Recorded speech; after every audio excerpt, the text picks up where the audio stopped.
Boa noite, meus irmãos e minhas irmãs que estão aqui conosco no templo, e também aos meus irmãos e às minhas irmãs que, infelizmente, por conta dessa pandemia, estão em seus lares, mas que a graça, o poder do Espírito Santo estejam visitando a todos, os que estão aqui e os que estão em nossos lares, nos lares. Por isso que eu peço aos irmãos que estão em suas casas, se acomodem, para que possam estarmos juntos conosco, ouvindo e refletindo sobre a palavra de Deus. É uma alegria estar com os irmãos aqui mais uma vez.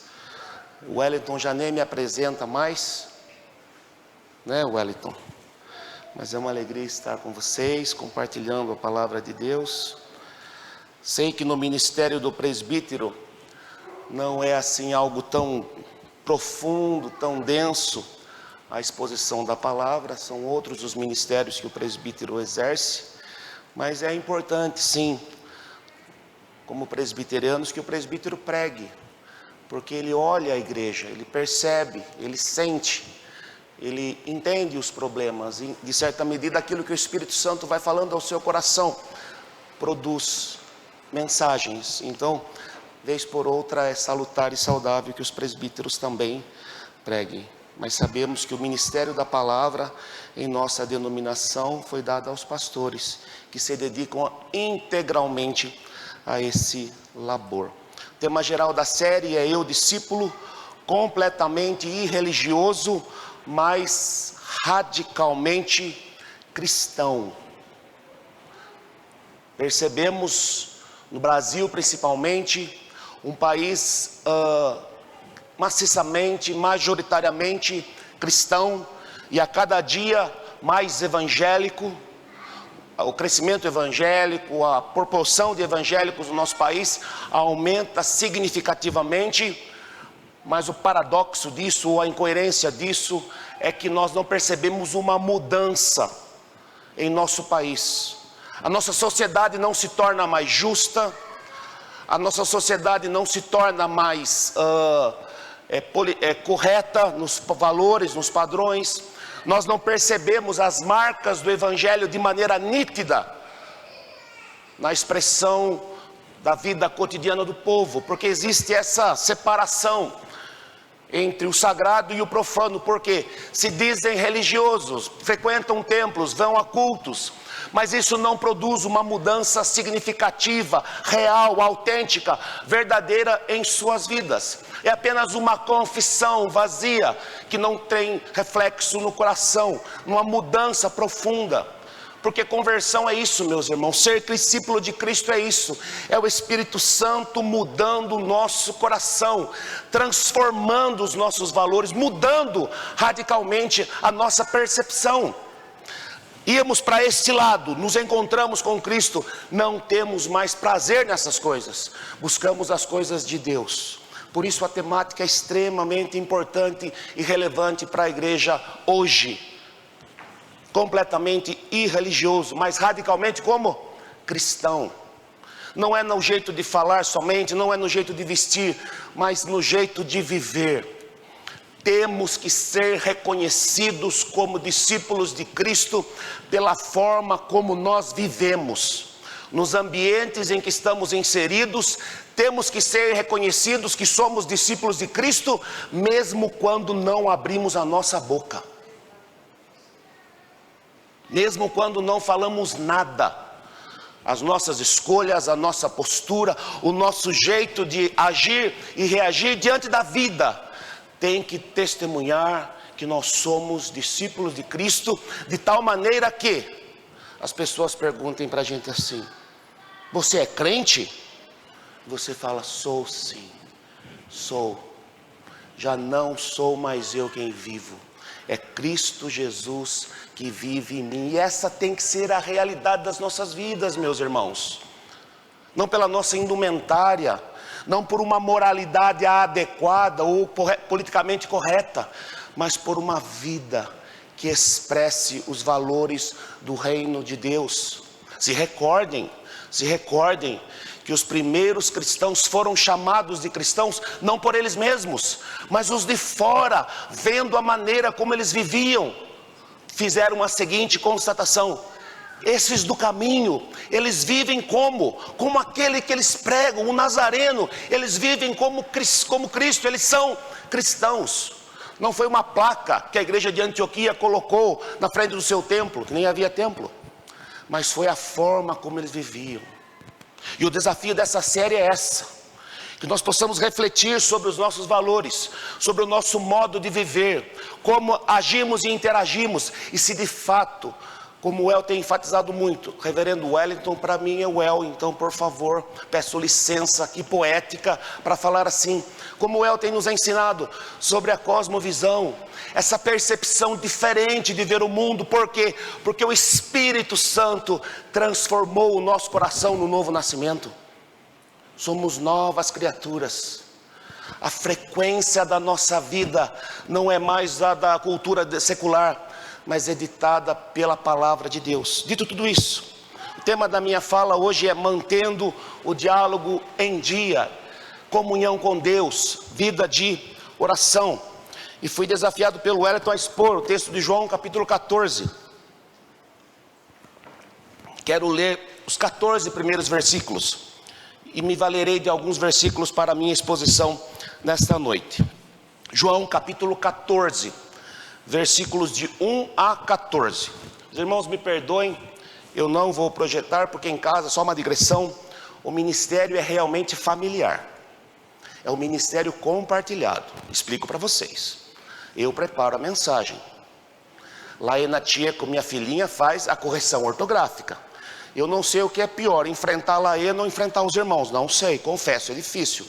Dona Luciane faz a crítica bíblica, teológica, para ver se fez sentido o que eu escrevi. E por último, quem faz a produção dos slides é a mais velha Caroline, que está em São Paulo. Por isso hoje nós não temos os slides e o Juliano também não pôde me ajudar nisso, porque eu passei muito em cima da hora para ele, a culpa foi minha. Mas enfim, vamos lá. João capítulo 14, versículos de 1 a 14, lerei na Nova Versão Internacional. Assim nos diz o texto sagrado: não se perturbe o coração de vocês, não se perturbe.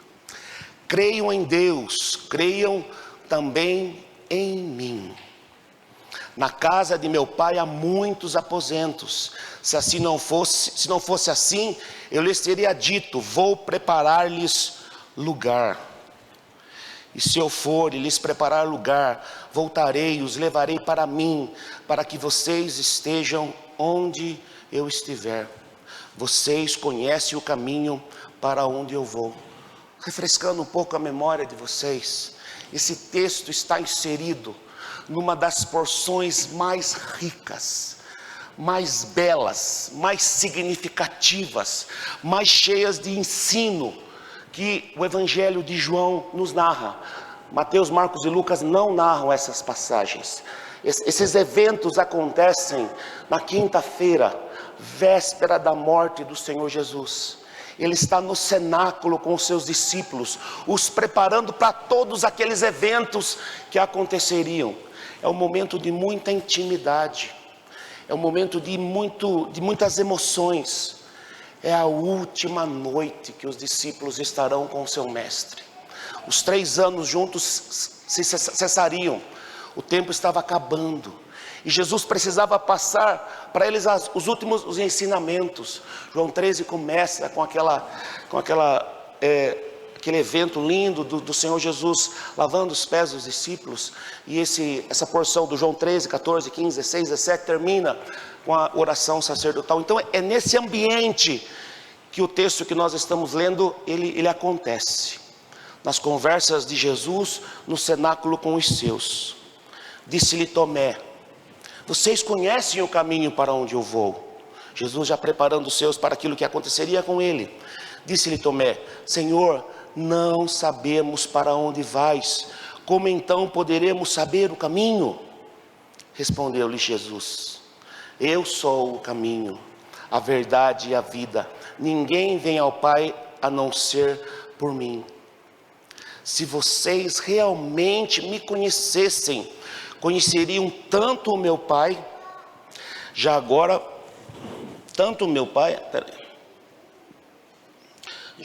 vocês o conhecem e o têm visto. Se vocês realmente me conhecessem, conheceriam também o Pai, já agora vocês o conhecem e têm visto. Disse Felipe: Senhor, mostra-nos o Pai, e isso nos basta. Jesus respondeu: você não me conhece, Felipe? Mesmo depois de eu ter estado com vocês durante tanto tempo, quem me vê, vê o Pai. Como você pode dizer, mostra-nos o Pai? Você não crê que eu estou no Pai e o Pai está em mim? As palavras que eu lhes digo não são apenas minhas, ao contrário, o Pai que vive em mim está realizando a sua obra. Creiam em mim quando digo que estou no Pai e que o Pai está em mim, ou pelo menos creiam por causa das mesmas obras. Digo-lhes a verdade, aquele que crê em mim fará também as obras que eu tenho realizado, fará coisas ainda maiores do que estas, porque eu estou indo para o Pai. E eu farei o que vocês pedirem em meu nome, para que o Pai seja glorificado no Filho. O que vocês me pedirem em meu nome, eu farei.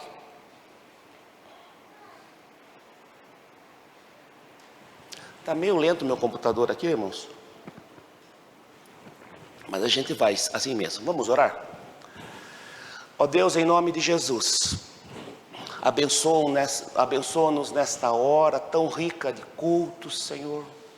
Já pudemos orar com os nossos irmãos, louvar o Teu santo nome, confessar a Ti os nossos pecados, Senhor, colocar diante de Ti as nossas falhas, as nossas faltas, Senhor, as nossas inadequações e limitações. Pudemos, Senhor, trazer no Teu altar as nossas ofertas, os nossos dízimos, dê sabedoria ao conselho dessa igreja para administrar esses recursos. Mas agora, Senhor, queremos Te pedir que o Senhor venha a nos abençoar com a Tua palavra, Senhor. Precisamos, Senhor, ouvir aquilo que o Senhor tem a nos dizer.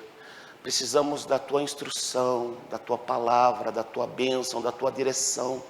Queremos, Senhor, ser cristãos de fato e de verdade em todos os momentos da nossa vida. E são tantos os desafios, Senhor, que enfrentamos todos os dias. Por isso, fale aos nossos corações. Abre a nossa mente, o nosso coração, para que possamos compreender esse texto, um texto tão rico, um texto tão cheio de significado, e que ele possa falar profundamente ao coração de cada um de nós. Esta é a minha oração, em nome de Jesus. Amém.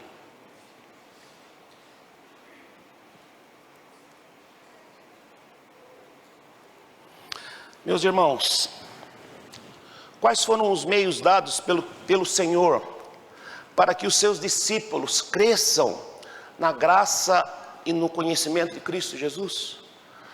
Deus não nos enviou despreparados para vivermos nesse mundo. Deus não nos deixou abandonados à nossa própria sorte, não. Não, Ele nos deu o seu Espírito. E além disso, a tradição reformada enfatiza certos recursos que Deus nos deu para nos ajudar a crescer na graça.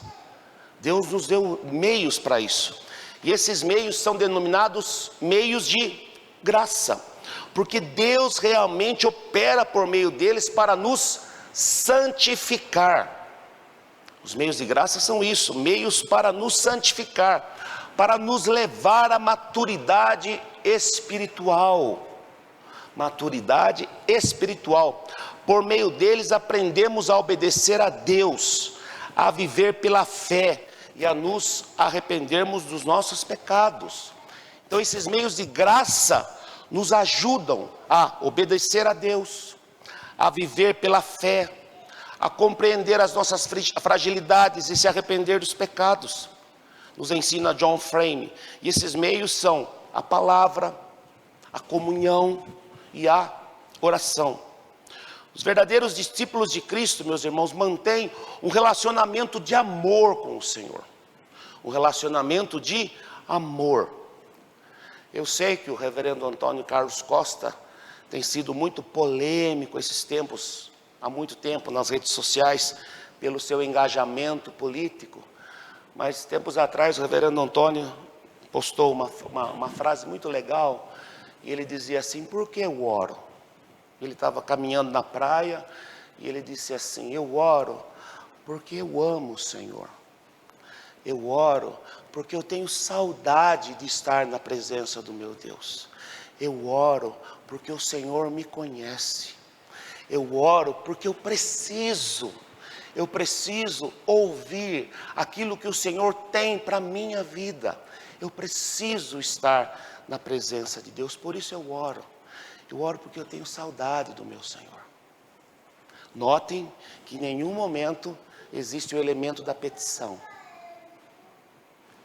Ele ora porque ele sente saudade, porque ele precisa estar na presença de Deus, porque ele tem saudade de conversar com Deus.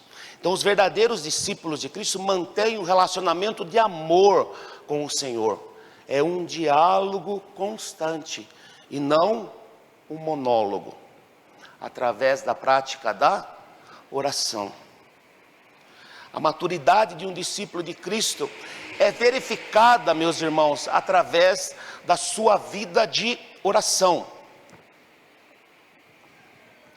Nós crescemos em Cristo, isto é, nos tornamos mais parecidos com Jesus, à medida que crescemos em nossa vida de oração. Reverendo Ricardo Barbosa, o mestre da nossa igreja, nos ensina isso. Você quer saber da maturidade de um cristão? Ore com ele.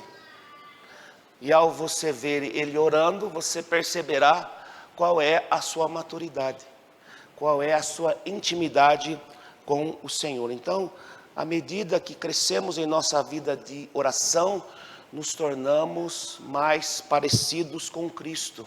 E o que é ser um discípulo de Cristo, se não alguém que a cada dia vai se tornando mais parecido com Cristo, vai sendo transformado a cada dia à estatura do varão perfeito.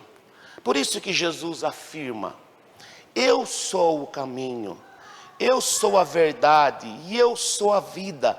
Ninguém vem ao Pai senão por mim. João 14,6. O que Jesus quer nos ensinar quando ele diz: eu sou o caminho? Jesus não apenas revela o caminho para Deus, mas ele afirma que ele é o caminho. A pessoa do Senhor Jesus é o único meio de chegarmos ao Pai.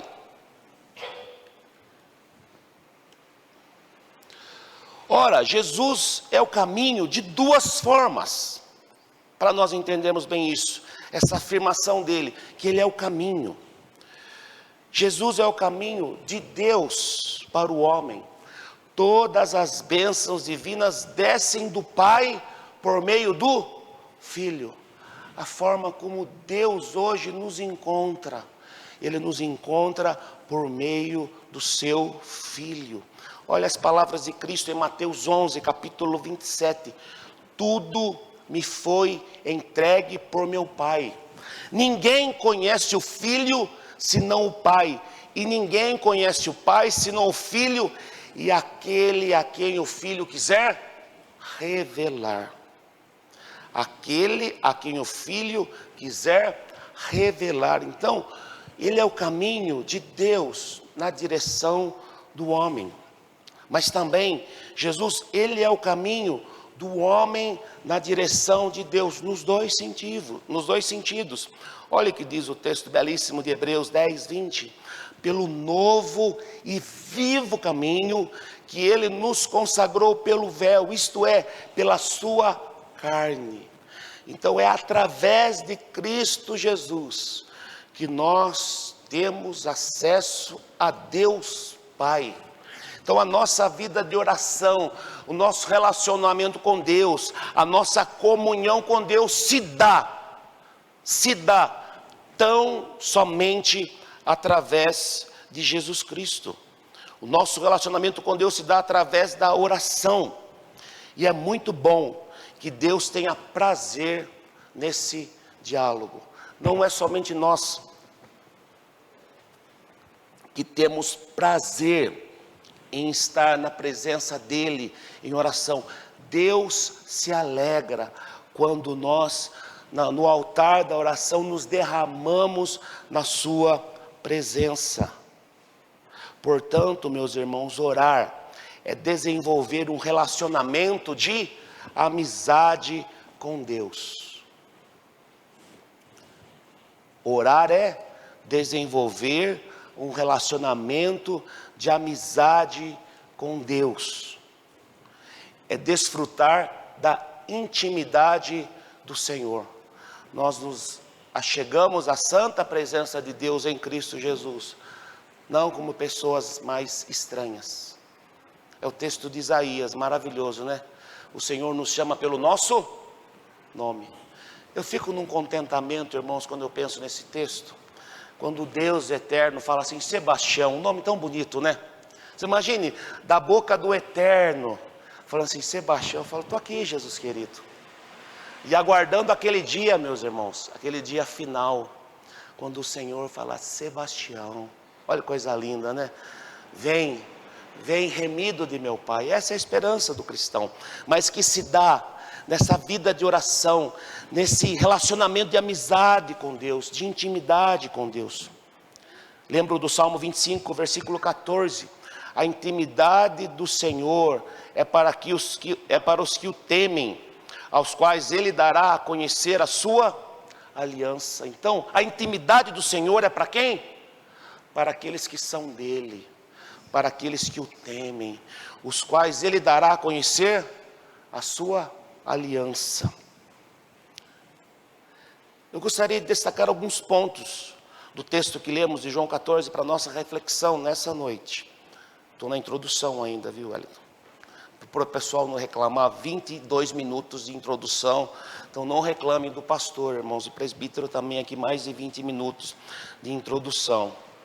A comunhão com Deus nos protege dos perigos de uma vida cristã não genuína, porque no altar da oração, o Senhor revela o nosso estado, revela a nossa situação, revela o nosso pecado.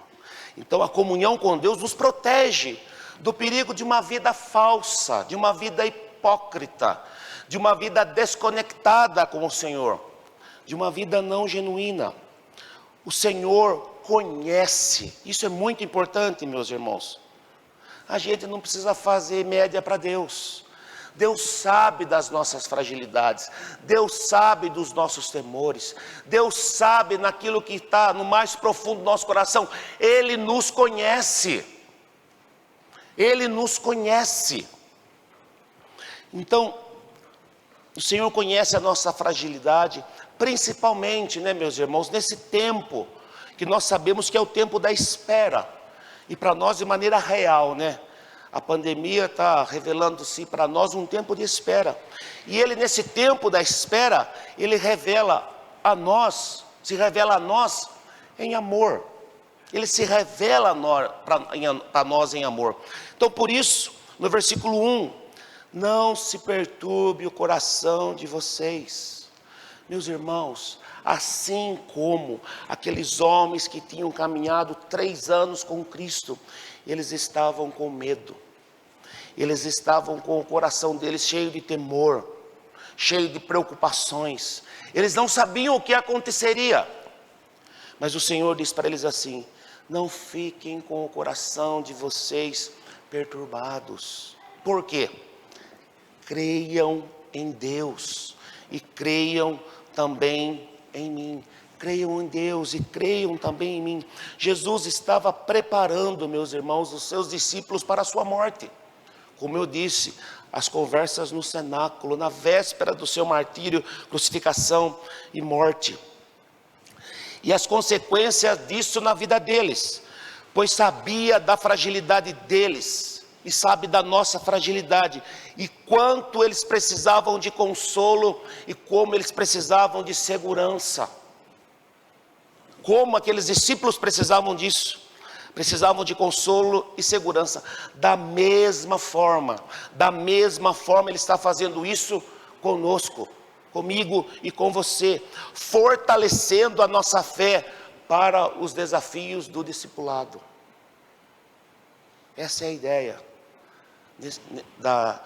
desse meio de graça da oração, fortalecendo a nossa fé para os desafios do discipulado.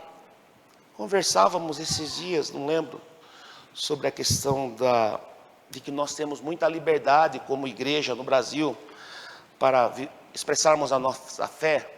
E eu diria assim, mais ou menos.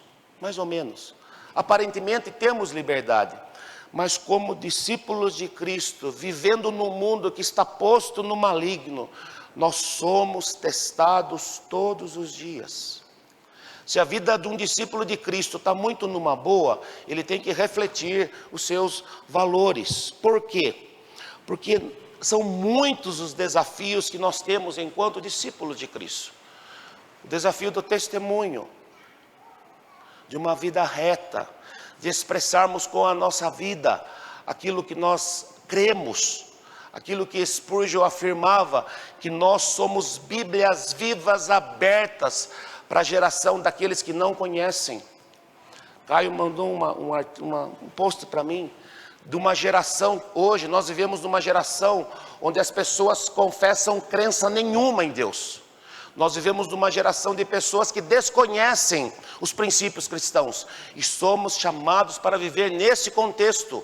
Isso é um desafio, porque a nossa vida, o nosso testemunho tem que expressar esses valores do reino, da palavra de Deus. Então, enquanto conversamos, enquanto vivemos, não como crentes chatos, mas como gente boa, como gente legal, gente que sabe discernir o que é certo e o que é errado, mas são desafios que temos no nosso discipulado. Por isso Jesus se revela a Filipe como Deus.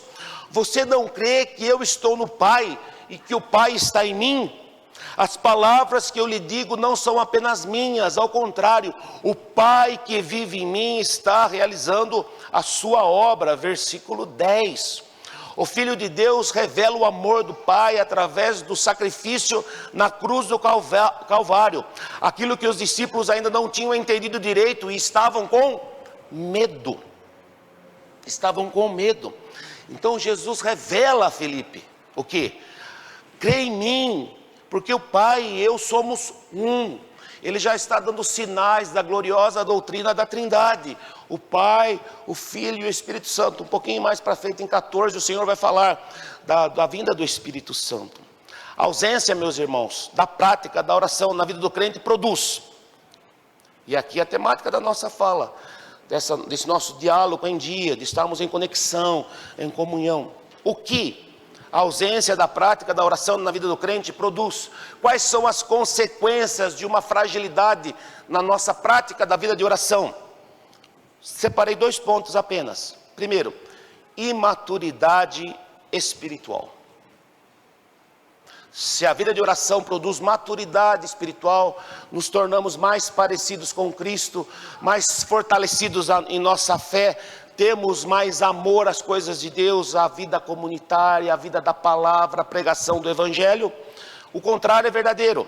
A imaturidade espiritual. Podemos incorrer nos mesmos erros daqueles discípulos que Jesus estava ensinando. Porque disse-lhe Tomé: Senhor, não sabemos para onde vai, como então podemos saber o caminho? João 14, 5. Há tanto tempo eles estavam andando com o Senhor. E qual é a indagação do coração de Tomé?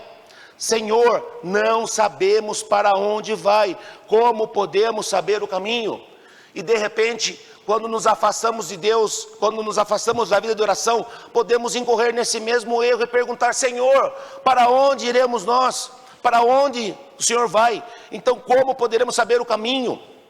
Felipe também na mesma linha: Senhor, mostra-nos o Pai, e isso nos basta.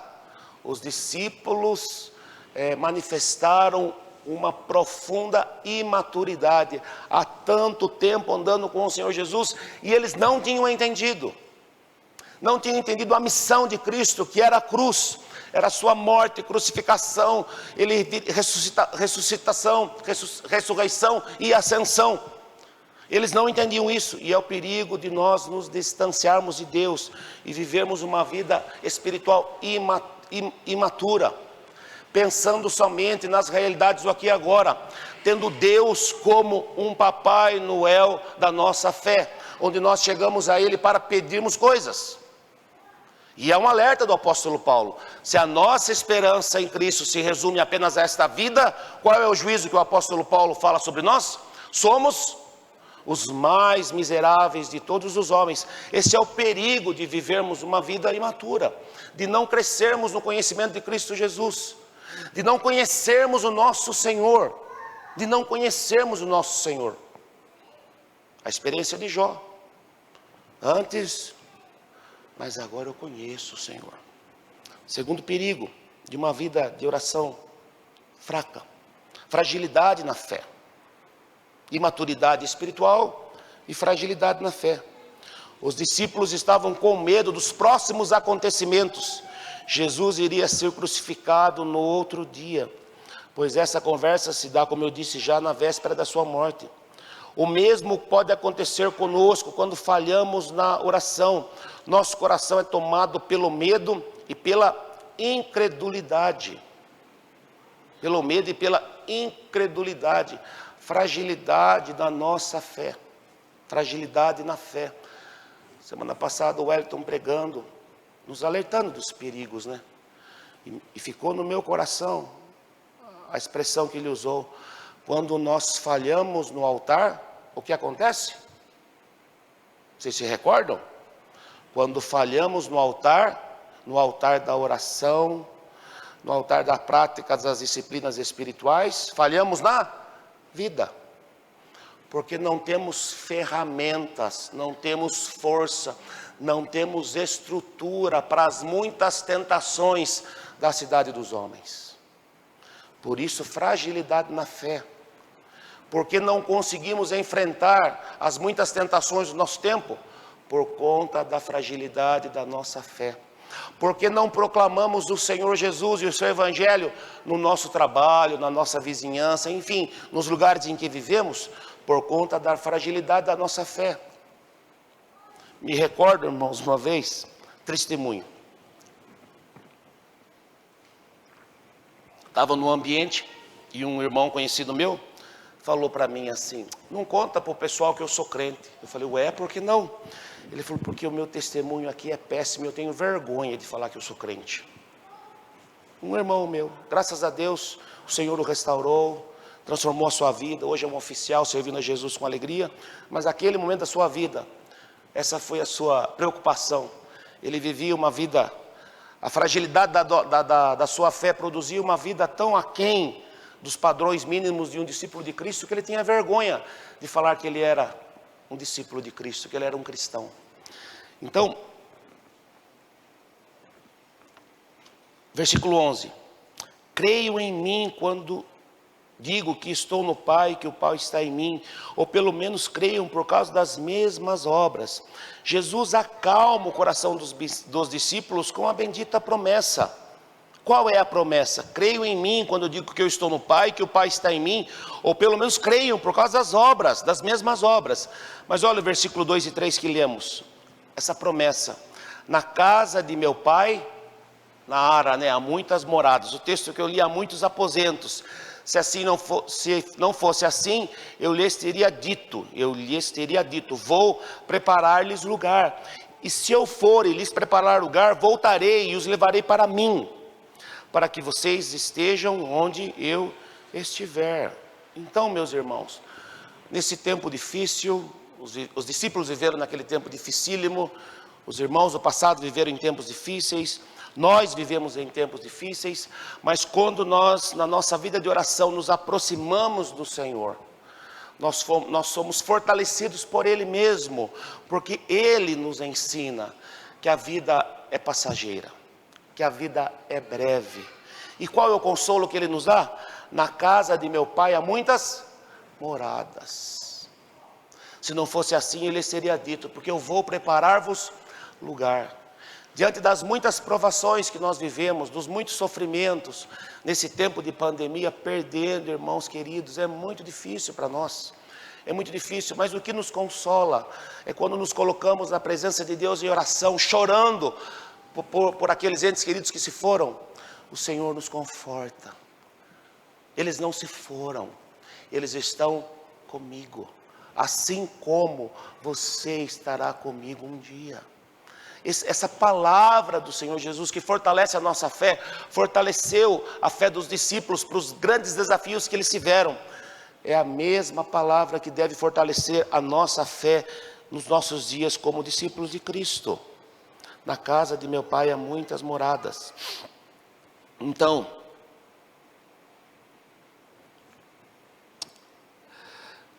Jesus acalma o coração dos discípulos. O segundo, a comunhão com Deus nos dá força para enfrentar os grandes desafios da missão da igreja no mundo.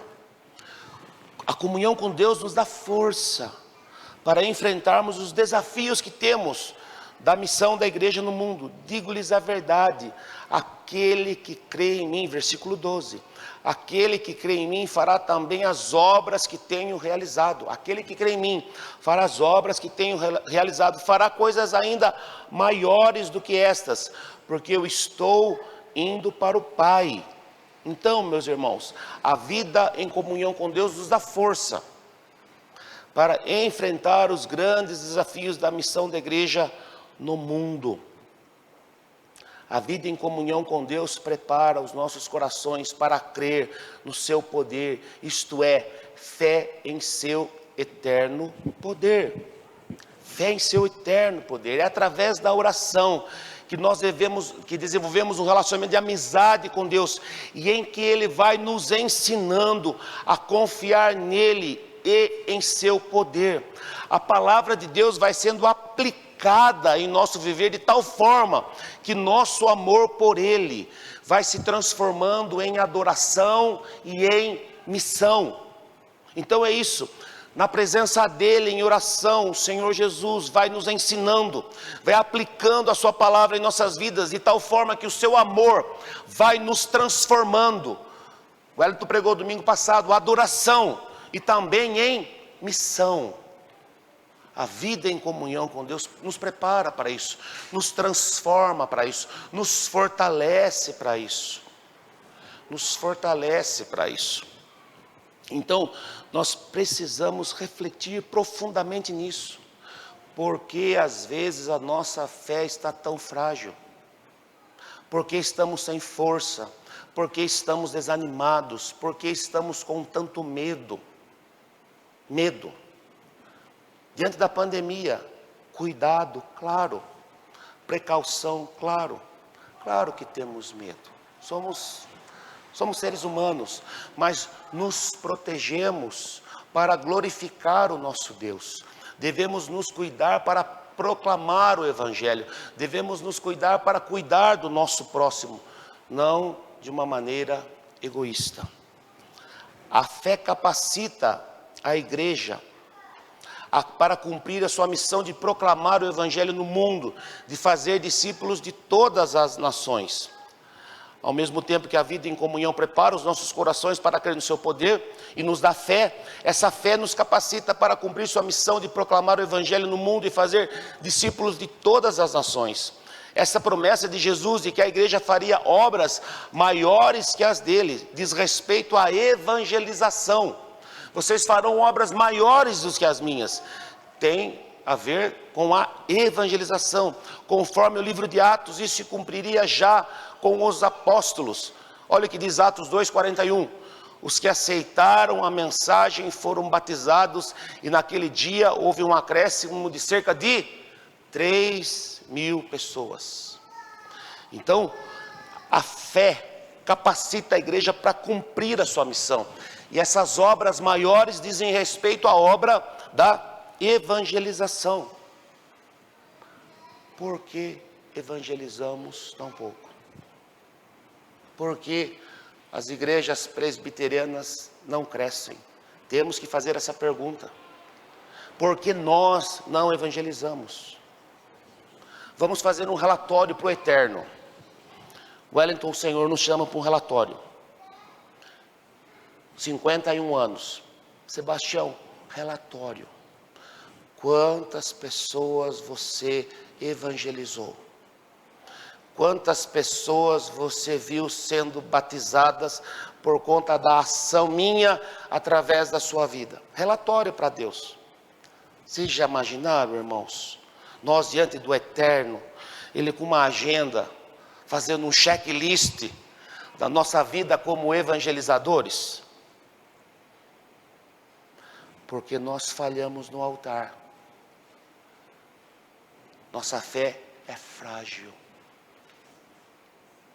Nós achamos que não temos competência nem capacidade. Disse isso na escola dominical hoje. Que um crente com a Bíblia aberta não tem homem mais sábio que ele. Irmãos, cada um de vocês com a Bíblia aberta, porque é uma promessa do Senhor Jesus. Quem colocaria as palavras na nossa boca? Quem nos daria o conhecimento? Quem nos daria a sabedoria? Quem? Ele mesmo. Então, se nós, na nossa vida, estivermos com a nossa Bíblia aberta, não existe ninguém mais sábio do que nós. Agora, o problema é que a nossa Bíblia está, porque temos falhado no altar e temos falhado na vida. Por que os discípulos de Cristo devem orar? Falei tanto de oração, tantos motivos, para a gente ir já caminhando para o final. Por que os discípulos de Cristo devem orar? A oração é a prática por meio da qual tudo o que somos, prestem atenção, meus irmãos. Depois eu peço para a Jéssica colocar no Instagram da igreja essa frase, que não é minha, por isso eu estou pedindo para ela colocar depois, tá, Juliano? A oração é a prática por meio da qual tudo o que somos, tudo em que acreditamos e tudo o que fazemos é transformado na ação do Espírito Santo, que opera a sua vontade nos detalhes da nossa vida cotidiana. Então, a oração é a prática por meio do qual tudo o que somos, tudo em que acreditamos e tudo o que fazemos é transformado na ação do Espírito Santo, que opera a sua vontade nos detalhes da nossa vida cotidiana, da nossa vida dominical, não, na nossa vida de todo dia. A oração consiste na transformação do que fazemos em nome de Jesus. Como glorificamos a Deus com o nosso trabalho, como glorificamos a Deus com a nossa vida. A oração consiste nisso, que aquilo que fazemos é transformado em nome de Jesus, é transformado para a glória de Deus, no que o Espírito Santo faz em nós, à medida em que seguimos a Jesus.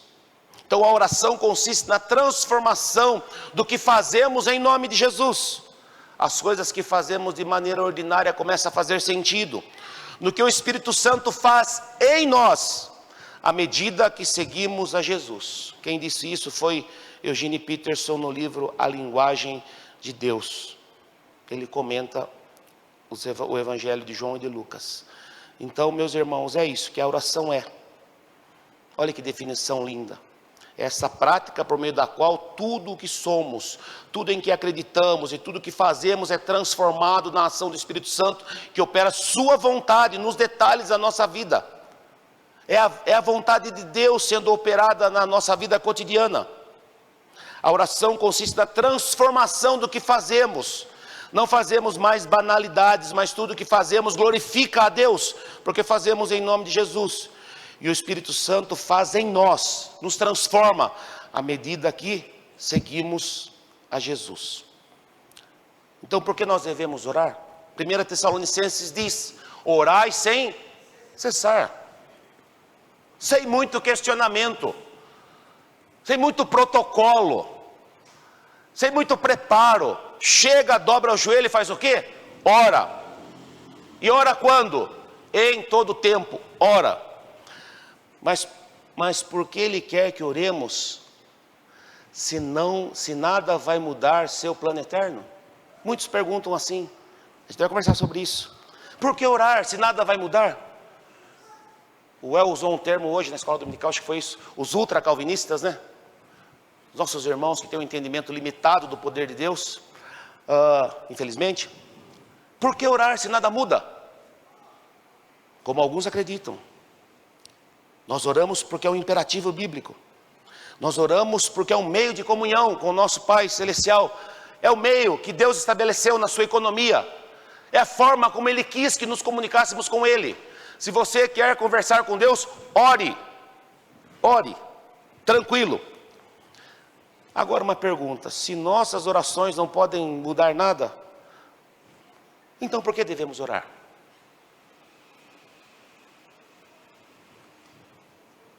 Não vou fazer enquete. As nossas orações mudam as situações?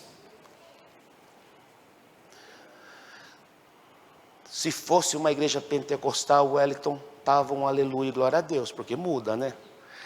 Deus, as nossas orações mudam as situações. E vou me valer de um teólogo calvinista super, hiper, mega blaster reformado, John Frame.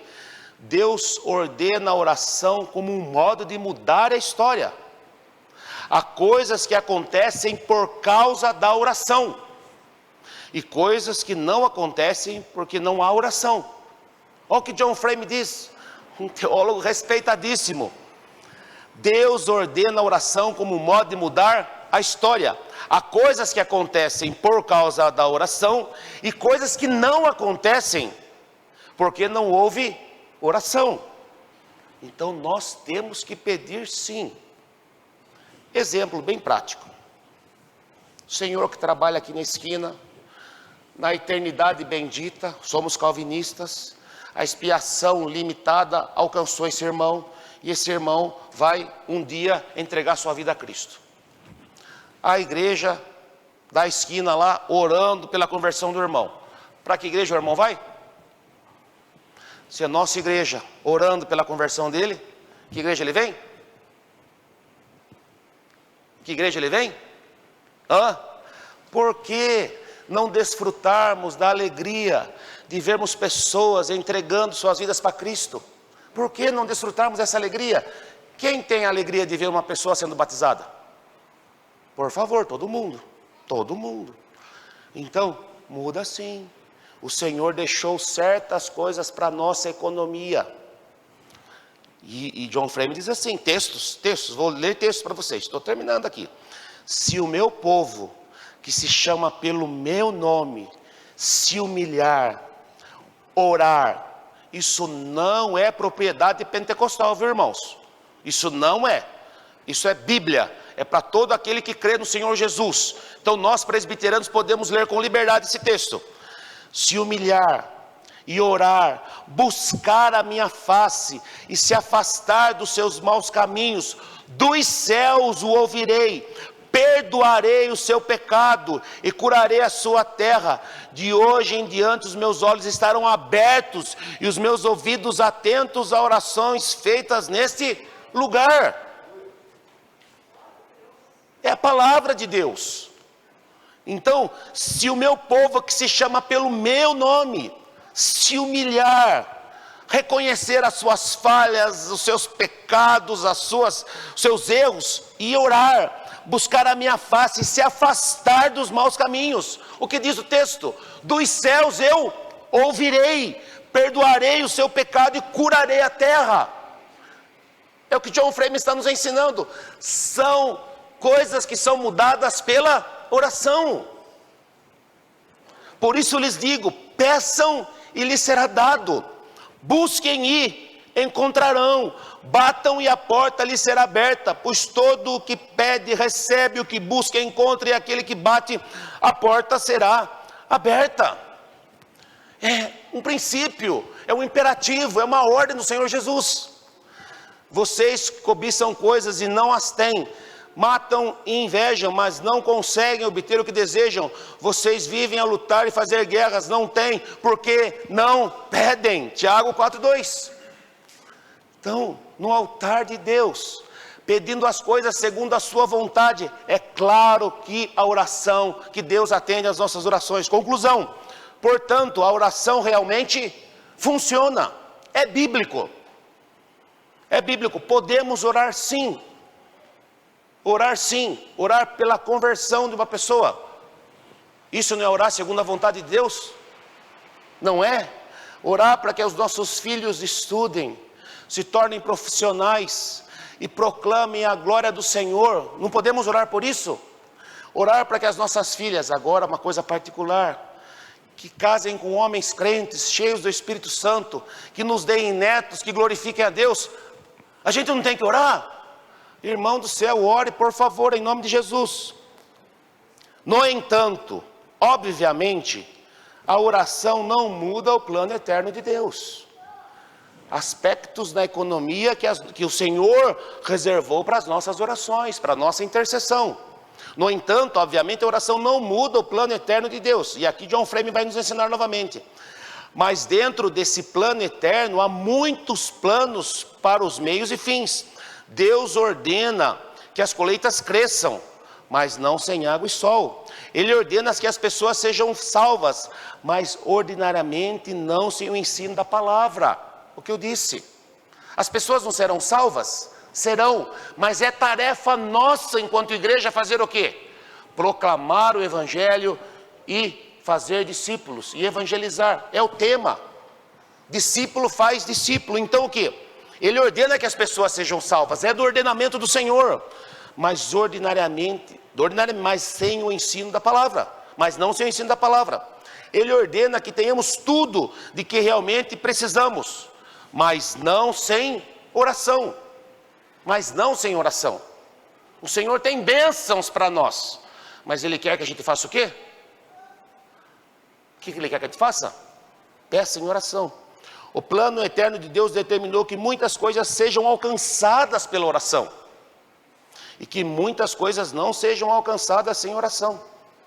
É a economia de Deus. O plano eterno de Deus está no controle dEle, mas Ele delegou a tarefa para nós, enquanto igreja, de orarmos com fé, e de clamarmos, e de clamarmos, e de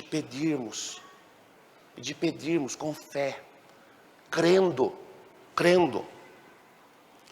E eu farei o que vocês pedirem em meu nome, para que o Pai seja glorificado no Filho.